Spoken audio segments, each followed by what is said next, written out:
Check out my new website I just created, manifestyouridealdreams.com. Everything about my Akashic record sessions, the testimonials, and the galactic origins are written there.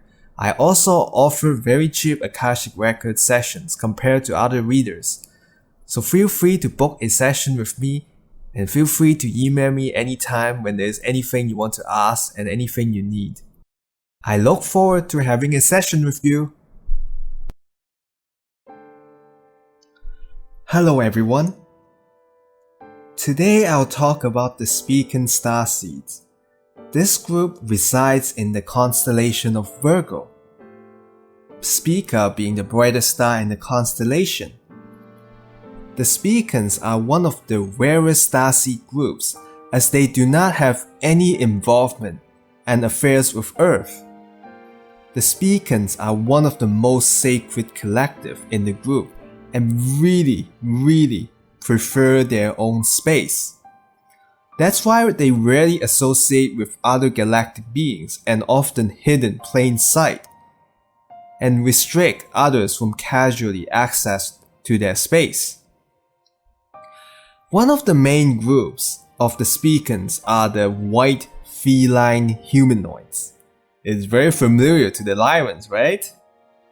These are the beings of the surface, and they have their own civilizations. They are, in fact, the descendants of Lyran. Ever since the destruction of Lyran, a collective group of Lyrans really liked Spica and decided to rebuild their own civilization from scratch over there. These are the beings that did not incorporate the masculine, so they rather look very effeminate and delicate. They are beings that chose to preserve their old ways instead of being curious to explore something new, which is something I can respect. Cats are curious beings, but sometimes curiosity kills the cat. And these beings, instead of being curious, they just want to restore their old civilization and restore their old ways. They want to restore the old Lyra, which was feminine and motherly. These white feline beings are also very in tune with their inner child. Spican Starseed will also find themselves multilinguals as they pick up on languages easily. They are really good translators too, and capable of decoding and differentiating between two things. You can see how the Spicans may pick up a lot of the energies from Lyra and their characteristics and skill sets, what they are good at. Unfortunately, Spicans will have a hard time experiencing life on Earth with low masculine energies they have incorporated and not really used to it. These Spicans because Spicans they chose not to incorporate them, in a good way they are sort of in a heavenly state, but they are also sort of stagnating, which I'll be talking about later. So, Spicans will have a hard time experiencing life on Earth with low masculine energy. We often talked about how Virgos are very sensitive and easily worried. I'm a Virgo myself, and I can definitely relate with the Virgo energy of constantly worrying on stupid things. Well, the Spicans probably experience it worse. So that's why only very few Spican souls choose to incarnate here on Earth. I think the majority would choose to incarnate as a female due to their sensitivity and their feminine nature. But Spicans who choose to incarnate as a male will have even more difficulty navigating through the energies of not just the energies around on this planet, with society, with the people around, but within their biological bodies. Spican males will experience a great identity crisis with their biology and would probably have an intense urge to switch back to their old genders. Just like how Alpha Centaurian souls that incarnate as a female on this planet would act tomboyish and have gender identity crisis too. Spican males also on this earth would have that crisis as well. Funny thing is, I believe why the Spicans incarnate on earth is because they are curious and could be bored just staying in their homes. So Spica is a wonderful paradise because it is heavily sacred and not anyone can casually enter. The Spicans are very cultured too, so they have no experience of any sort of invasions and attacks from outsiders. They do not want to repeat what happened in Lyra, so they are more cautious than ever. It's like they are living in their own heavens, so it's always bliss and joy in that realm. However, they do not evolve as a soul either, as they sort of restrict themselves from new ideas and possibilities. But who cares about that? They are living in heaven and they are happy. They could be bored though, staying in the state of stagnation. But what matters is that they are in heaven and they are happy. I actually don't understand why souls have to go through ascension and and evolution when we can just stay at the same place at our comfort zone and be happy for the rest of our lives. I mean, sure, boredom can strike us. The feline civilization lived a very simple life, just like how the old Lyrans did. They live in rural areas. They have magical temples and houses. They live in a high ninth dimensional where manifestation is quick, and so they can manifest their dream lives. Beyond the 9th dimension, from the 10th to 12th dimension, there lies the celestial of the Virgo Constellation, where she is greatly revered as a culture by the feline beings. The celestials will be another topic in another time. But this celestial of Spica, she's a guardian, the protector, the governor, the holder, the mother of the Virgo Constellation and of Spica.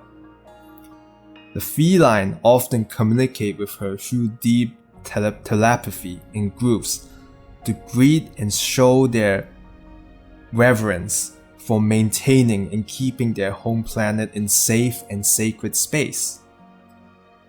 The other beings in Spica would include the jellyfish beings and other aquatic beings. These jellyfishes are very high vibrational feminine beings.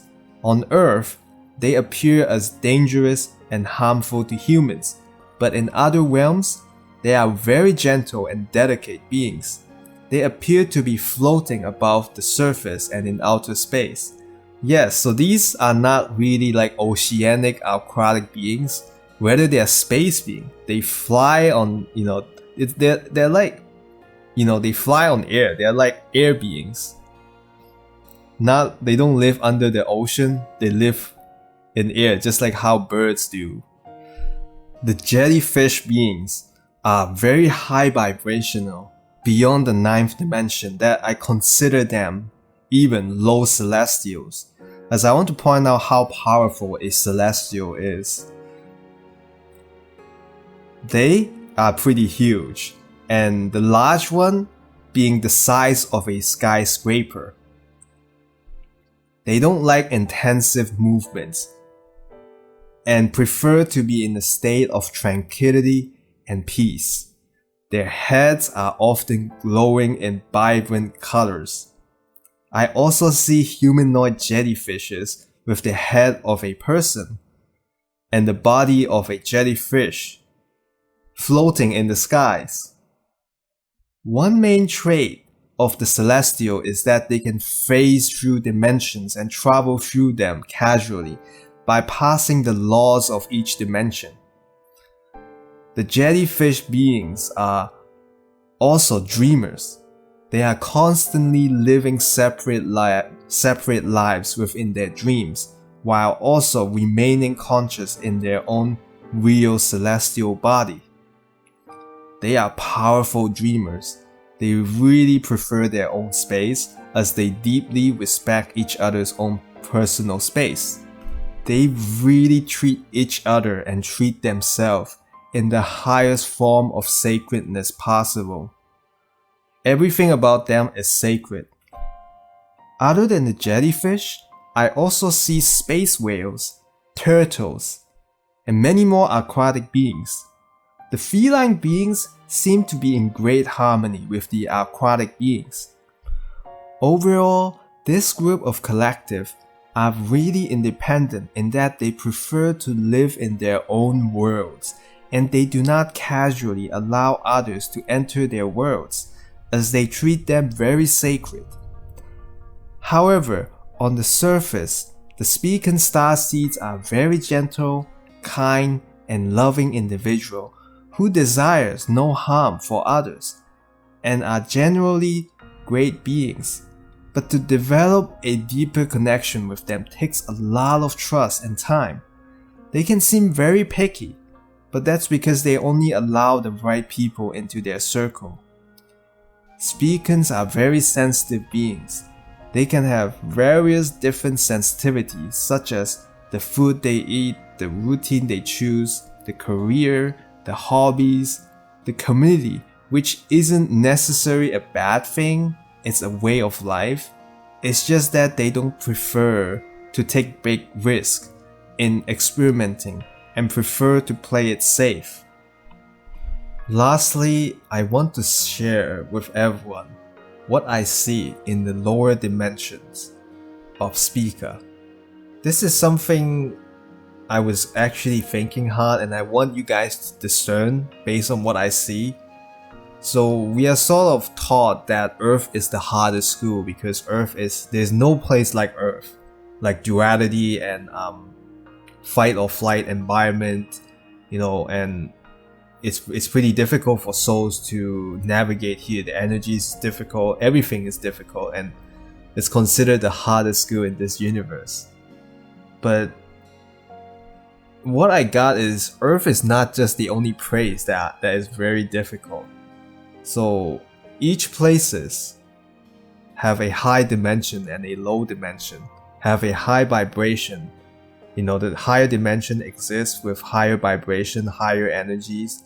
The lower dimension exists with lower vibration and lower energy, depending on how you perceive it, or depending, low energies can manifest in different forms. It doesn't really have to be like Earth. It doesn't really have to be like what the Bible describes as hell. It can be anything. It's just you live in a lower consciousness, a lower restricted space. So what I see in the Spica, in the lower dimension, is that there were werewolves. It was like a field of snow.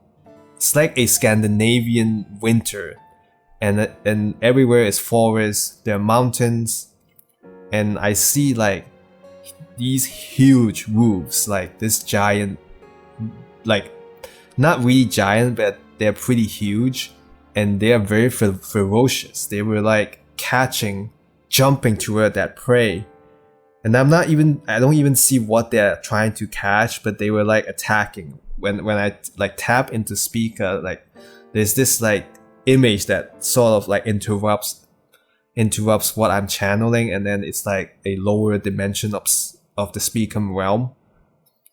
And okay, wolves weren't the only beings. Okay, the wolves were gray and white, just so to let you know. But I also see werewolves, which appear at night, and they're huge.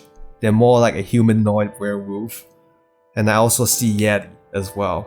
So this environment is like a fight or flight. It's no different than Earth, except, we see more new creatures. Like creatures are sort of different in this realm compared to Earth. But my curiosity is, maybe Earth isn't really the only place and the only unique place. Maybe there are a lot of places like Earth. And then in other planet star systems, there are like lower dimension life in a lower dimension that's similar to Earth. Like in the Pleiades, there could be beings like us in the Pleiades in a lower dimension. We don't know that actually. But yeah, I would like to see what you guys think, and if you believe if this is true or not. You know, I'm not sure yet. I was still wondering why did I get that information. But I believe there is a reason why I got that information. But anyway, thank you for watching this video. I hope you enjoy it. Please like, share, and subscribe, and also check out my new website. I also offer cheap Akashic record sessions, so feel free to check out my website and book a session with me. Much love and peace.